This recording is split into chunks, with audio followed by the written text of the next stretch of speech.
Olá, sejam sempre muitíssimo bem-vindos ao Capital Natural. Esta semana ainda fora de estúdio, para que possamos ver de perto e levar até vocês iniciativas inspiradoras para todos aqueles que lutam por uma sociedade mais bem-sucedida.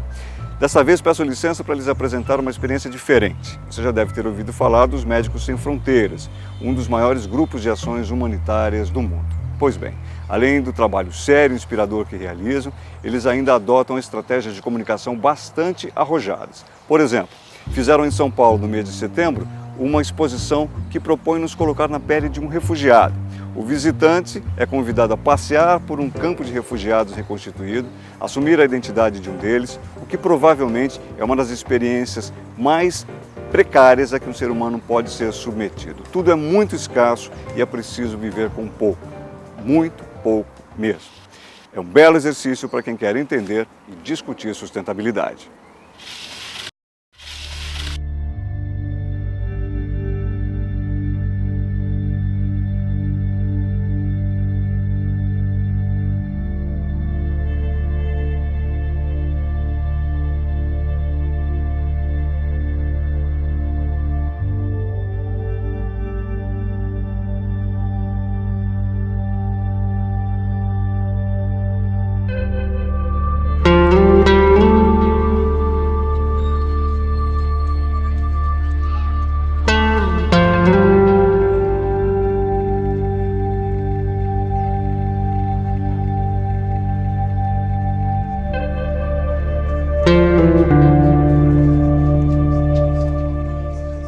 Médicos Sem Fronteiras é uma organização humanitária internacional independente, porque 80% dos recursos que a gente tem para aplicar nos nossos projetos são oriundos de pessoas como a gente. Por isso que esse trabalho é importante, que a gente quer conscientizar as pessoas do nosso trabalho, do que a gente faz, do recurso que a gente usa, onde ele é empregado, como ele é empregado. Isso me fez continuar com a minha primeira missão, que é o respeito ao dinheiro do doador. Isso é muito sério dentro da organização. O doador, ele tem acesso a todo o recurso que a gente arrecada e que a gente emprega.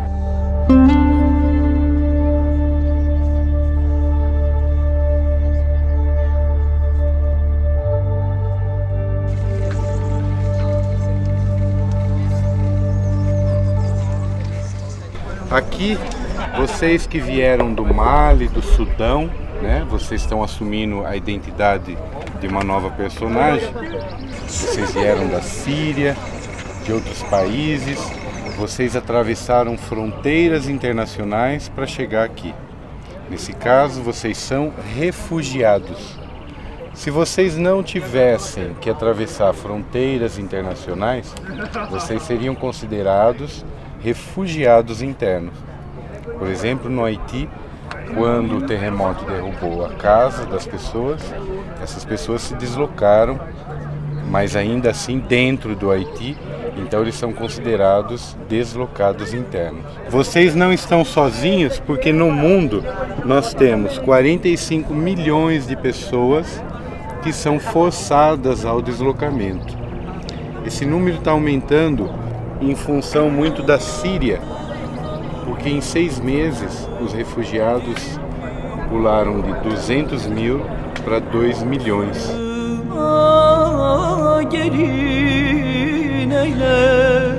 Quem chega num campo de refugiados como esse, tem como primeira preocupação saber onde é que vocês vão morar.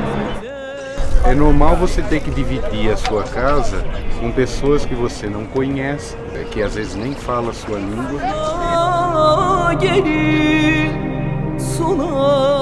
O tiroteio está chegando perto da sua casa, você está ouvindo bombas cada vez mais próximas de você.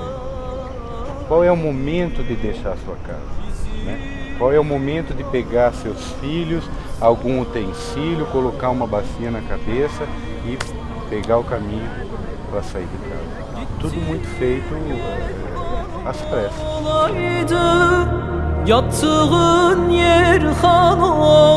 Normalmente a nossa atuação começa após a implantação do campo, após a formação desse campo de refugiados. A primeira preocupação não é o fornecimento de moradia. Se precisar, nós temos as barracas, as tendas para fornecer, mas não é essa a nossa primeira tarefa. Nosso objetivo principal, a nossa especialidade é a urgência médica, a urgência na saúde. Essa estrutura, ela é uma estrutura rústica que vocês vão ter que fazer vocês mesmos, tá? Nós não temos condição de construir isso para vocês. Se a gente tiver aquela barraca que a gente considera ideal, nós vamos fornecer. Os com sorte vão ficar ali, os que não tiver sorte vão ter que construir a sua cabana para passar a noite. A vantagem dessa estrutura é que você faz com o material que você encontra na natureza. Quem entrou aqui já pode dizer para a gente o que ela tem de bom. Ela é fresca, ela é bem arejada. Por exemplo, eu estive no sul do Sudão, na sombra de uma árvore, fazia 48 graus. A questão é, você não vai encontrar o material tão disponível quando você está chegando num campo que já está lotado, tá? Por exemplo, eu sei que tem um homem sírio aí entre vocês, tem alguém? Você? Você quer dividir a sua história com a gente? Decidimos fugir de Idlib, na Síria, porque temíamos os bombardeios frequentes que caracterizam essa guerra civil, que já dura mais de 2 anos. Na cidade já não tínhamos mais nada, nem acesso a cuidados de saúde ou medicamentos. Já estou idoso e tenho a doença de Parkinson. A família toda, então, decidiu partir. Ao todo somos 20. Essa estrutura, ela é bem mais resistente, ela é de lona.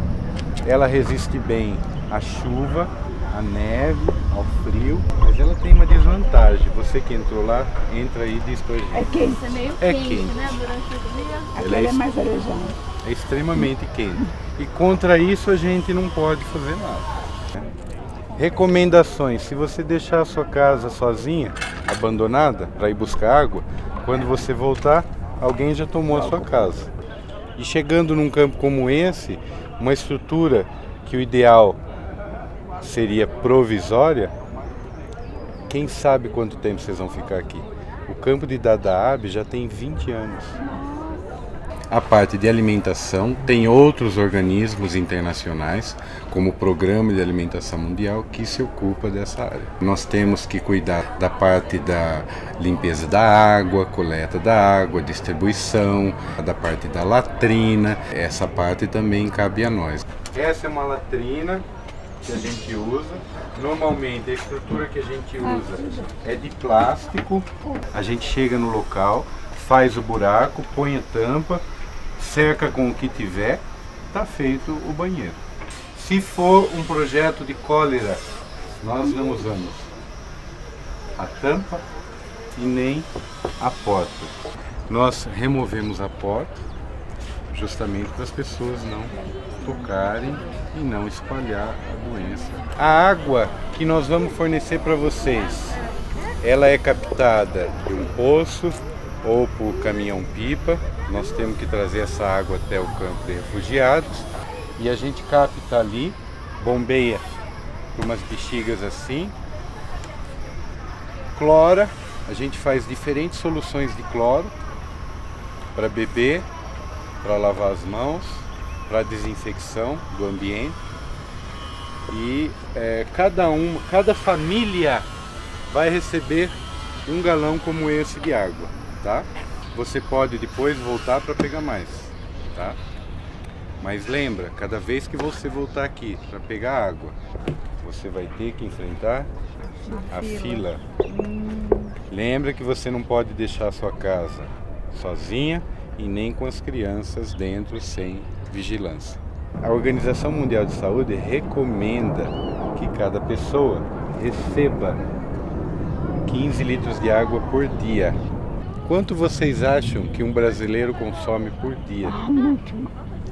Dados da Sabesp, 200 litros. Quando eu chego num campo de refugiado ou num projeto O meu trabalho é ligado à documentação, né? Que a gente fala Médicos Sem Fronteiras. Então, só vão médicos? As pessoas perguntam bastante isso. Vão outras profissões também? Sim.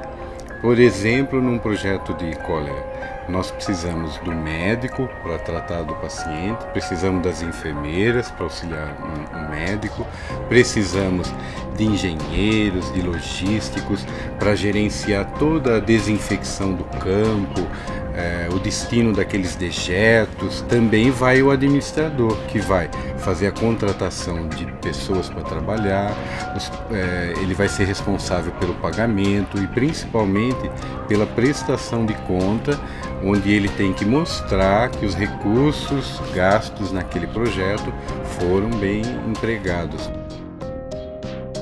Está aparecendo bastante voluntário, esse também faz parte do nosso objetivo. Nós temos um setor de recursos humanos e recrutamento que, assim que essas pessoas se manifestam, a gente dá apoio e mostra como é que a gente trabalha e convida essa pessoa para fazer parte da nossa família.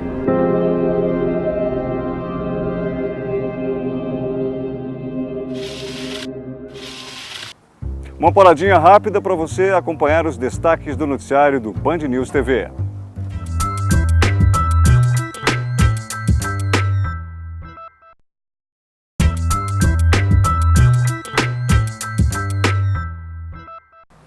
Estamos de volta com o programa Capital Natural, que hoje visita a exposição dos Médicos Sem Fronteiras, que aconteceu em setembro no Ibirapuera, em São Paulo.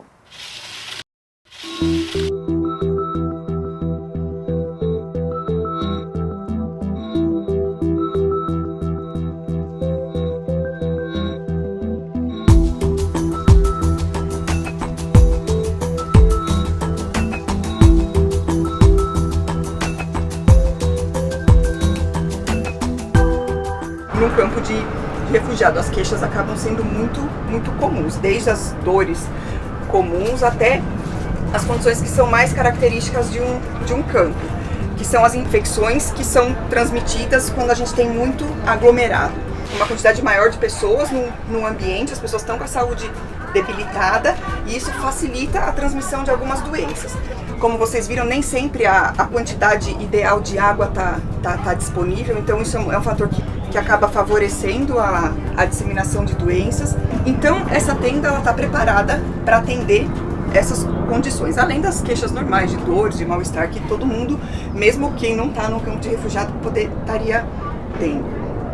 Aqui você tem condição de atender muitas das queixas mais comuns. Essa é uma tenda bem realista, então você vai encontrar equipamentos simples para exame, para diagnosticar, algum material para curativo e alguns dos remédios mais comuns. Qualquer condição que fuja disso, você tem que acabar transferindo o paciente.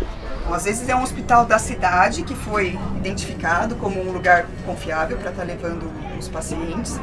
E às vezes é uma estrutura também de Médicos Sem Fronteiras. No lugar onde eu estava, na Índia, a gente mandava os pacientes para um hospital da cidade, que a gente avaliou e viu que tinha condição de ter um bom tratamento, que a gente não cuidava do hospital da cidade, a gente cuidava dos pacientes no campo. Tudo a gente tenta sempre fazer da maneira mais simples possível, para a gente tentar atingir o maior número de pessoas.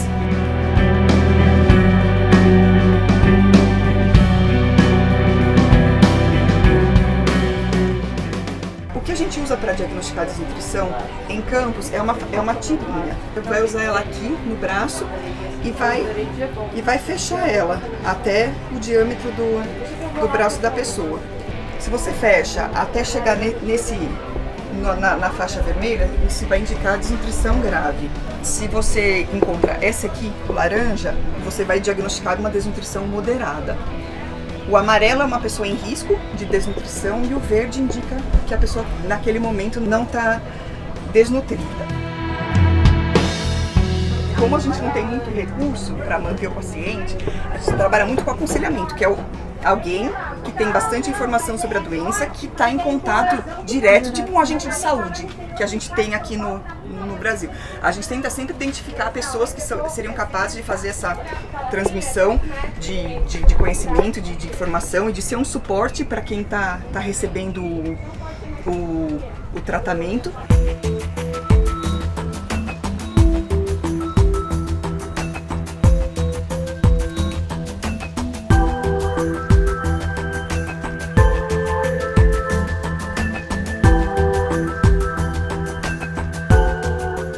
A gente está aqui na tenda de vacinação. Vocês já foram vacinados hoje ou não?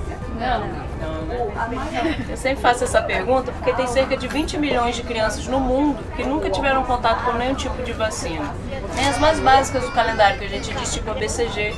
As nossas crianças muitas vezes já saem vacinadas do hospital, né? E essas crianças moram justamente em áreas onde um dia talvez vão precisar passar num campo de refugiado, que são zonas de conflito. E no campo, com aglomeração, algumas doenças são mais facilmente transmitidas.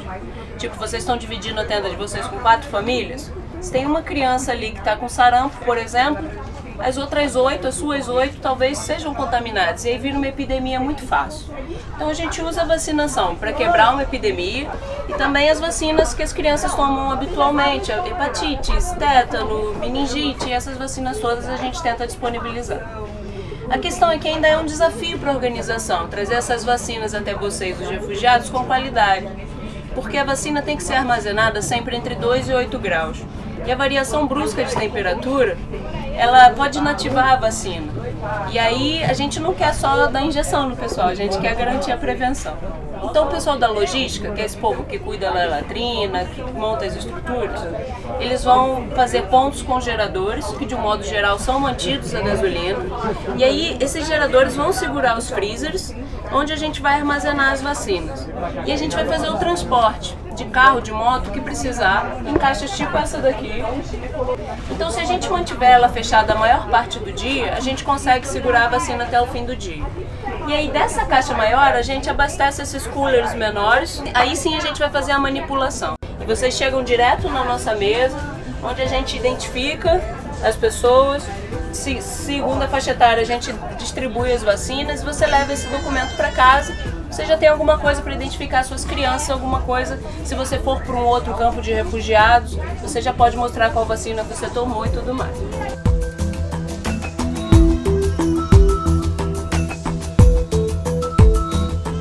Eu entendo que algumas culturas não têm ideia de prevenção ainda muito clara. Então a gente faz sessões de sensibilização e se você está pensando, por que eu vou tomar isso se eu estou bem? Ou por que você quer dar uma injeção no meu filho se ele não está doente? A gente faz essas sessões, explica, dá o máximo de informação para que você se sinta à vontade, possa vir e trazer os seus filhos para a campanha de vacinação, certo? Se você tem alguma alergia que você não conhece, nunca teve contato com a vacina, fizer alguma reação, a gente tem material de emergência, a gente pode reanimar, dar uma adrenalina, fazer o que for necessário, que você saia feliz e vacinado e possa dar o seu testemunho também na comunidade para as outras pessoas se sentirem estimuladas a vir.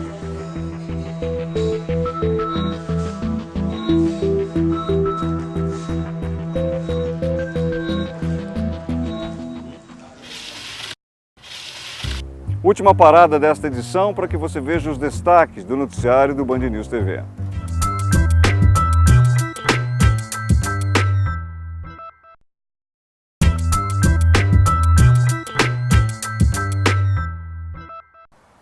Estamos de volta com o programa Capital Natural, que hoje está visitando a exposição dos Médicos Sem Fronteiras. A ideia é colocar o visitante na pele de um refugiado.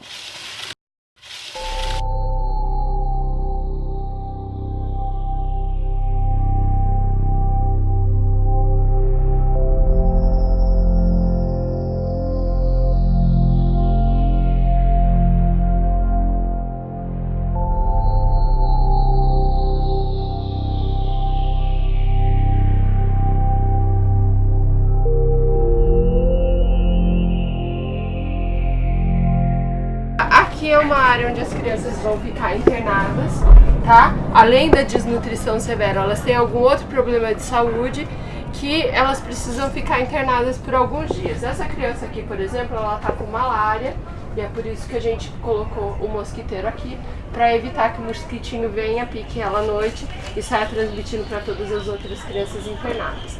aquela criança está com uma manta térmica porque ela fez uma hipotermia, estava entrando em estado de choque, a gente precisou colocar a manta térmica. A partir do momento que aquela criança começa a sair dessa situação mais crítica, que ela aceita o alimento e que ela já está em condições de deglutir, a gente vai oferecer uma pastinha como essa, que também é um alimento especial para nutrição terapêutica. É uma pasta de amendoim que contém 500 calorias num pacotinho desse e que contém todos os nutrientes necessários para aquela criança sair dessa desnutrição severa. No mundo ideal, onde aquelas crianças iriam comer o que elas recebem, a cota que elas recebem de acordo com o peso, elas se recuperariam em 2 semanas. Como vocês têm mais 8 filhos, 10 filhos, 15 filhos em casa, as outras crianças vão acabar comendo essa pastinha também. Então essa criança vai demorar em média 1 mês para sair dessa desnutrição severa. Aí lembrando que desnutrição e fome são coisas diferentes. Às vezes essa população passa por fome, mas por um curto período de tempo não significa que eles vão desenvolver uma desnutrição, né? Fome é aquela sensação de falta de alimento por um certo período de tempo. A desnutrição já é a falta é uma doença que faltam todos os nutrientes, especialmente que as crianças precisam para crescer e se desenvolver. Então o que acontece normalmente nessas situações é que às vezes eles têm um tipo de alimento. Na África é muito comum uma farinha de um milho branco que eles fazem a shima, ou cada lugar tem um nome diferente, e aí eles só se alimentam daquilo. E aí a criança que precisa dos outros nutrientes, especialmente a criança, ela pega uma malária, ela já está com o sistema imunológico baixo, e aí entra num círculo vicioso até chegar numa condição de desnutrição severa, e outras doenças vão dominar aquela condição daquela criança.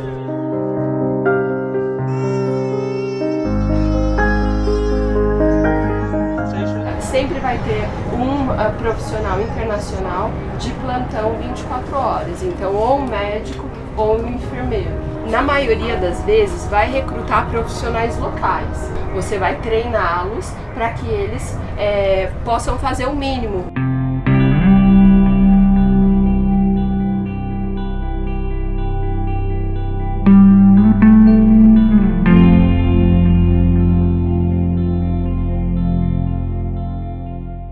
Milhares de somalis cruzam a fronteira para países como a Quênia e a Etiópia, para fugir da pobreza, da falta de alimentos e da insegurança de um país tomado pela violência. Minhas razões não foram diferentes. Meu nome é Fatuma e fugi de Bwali, na Somália, com meus 8 filhos para tentar sobreviver Dadaab. Precisei deixar meu marido para trás porque ele adoeceu e não pude carregá-lo. Minha preocupação está voltada para meus filhos. Um deles estava com desnutrição severa quando chegamos aqui no acampamento. Hoje agradeço por já ouvi-lo chorar novamente, mas a vida aqui é muito difícil. O que a gente faz aqui na tenda de saúde mental, num campo de refugiados, é uma primeira acolhida, né? É criar um espaço de escuta exatamente para pessoas como a Fatuma, que vem dessa situação de violência, que não é só o refúgio em si, mas é todo esse processo que desemboca num campo de refugiados e fazem com que as pessoas tragam não só as questões físicas, né, de saúde, doença, mas também feridas que não se veem. Então, para essas feridas que a gente não vê, né, que é esse sofrimento humano que acaba acontecendo, a gente cria esse espaço, uma tenda como essa, às vezes maior, inclusive, e que dependendo das questões culturais vai estar dividindo entre homens e mulheres, ou questões individuais vão ser abordadas individualmente, né, e pela equipe de saúde mental. Na maioria das vezes, o que acaba acontecendo é que a gente trabalha em inglês ou francês e tem aí tradutores que vão estar fazendo essa parte. E esses tradutores, eles fazem muito mais do que traduzirem só as palavras. Eles fazem a ponte cultural que muitas vezes é necessário. A gente costuma dizer que tem reações normais a situações anormais como a de refúgio. Então acaba que muita gente começa a sofrer com dores de cabeça, dores pelo corpo, que são frequentes e que não passam nem depois de tomarem um medicamento. E aí a gente fala que essas dores são uma expressão de algo maior, que não é físico só, né? Mas que tem a ver exatamente com essa sensação de insegurança, com a falta de higiene, com a questão da acomodação. E para isso a gente precisa estar conversando, né? E dando voz, para de alguma forma nomear esse sofrimento, né? Dar voz a essa dor de cabeça, a essa dor no corpo. E esse é um pouco o trabalho que a gente vai fazer numa tenda como essa.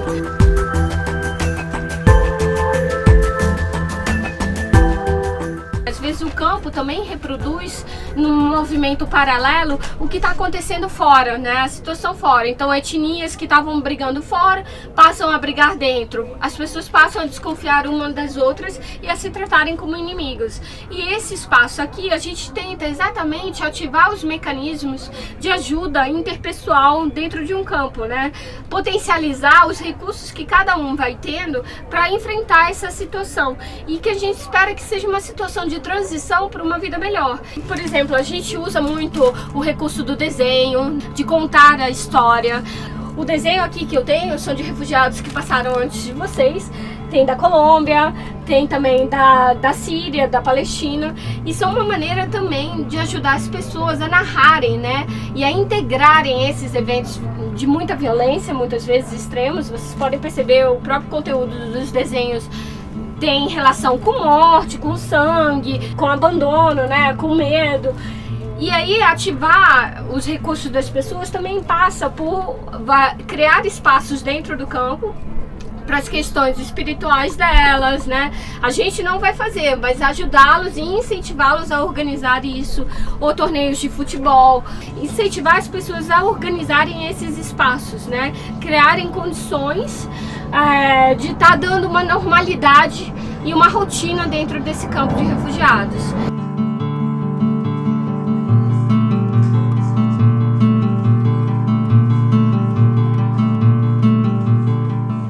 Isso é muito importante. As pessoas vivem e querem viver, né? Elas chegam no campo ainda cansadas, machucadas, internamente fora, mas elas ainda têm vontade de viver, muitas vezes. E quando não tem, a gente também dá voz a isso, né? Tentando ativar também os recursos internos que aquela pessoa tem, porque de alguma maneira ela chegou até aqui.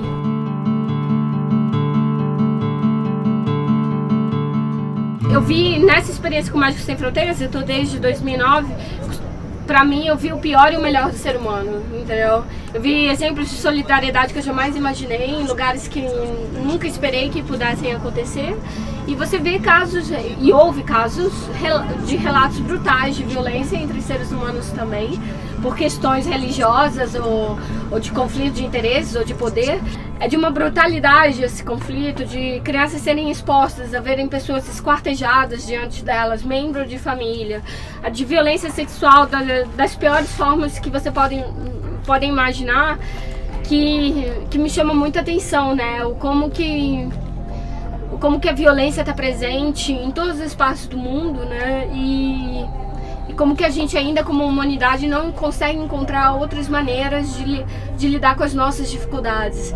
E do outro lado, quando você vai muito assim, você acaba ficando muito mexido, muito tocado. A gente não tem borracha para apagar o que passou, mas de alguma maneira o nosso trabalho permite dar cores para essas pessoas recolorirem, né, essas memórias que ficaram. E aí é isso, né? E isso, nossa, não tem preço, entendeu?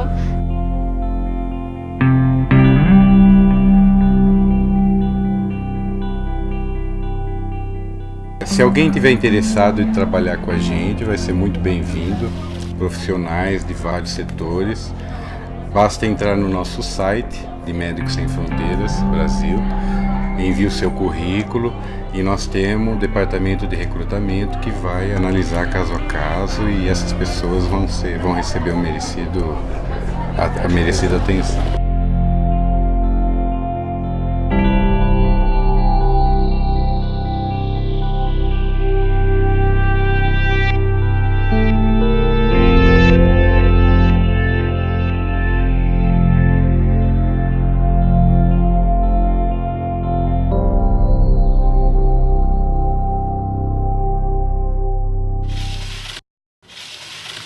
O programa Capital Natural fica por aqui. Eu quero fazer um agradecimento especial à Organização Médicos Sem Fronteiras, não apenas pela acolhida que deram à nossa produção, mas principalmente pelo trabalho sem igual que eles realizam. Muito obrigado. Obrigado também a você que nos acompanha sempre, obrigado pela companhia.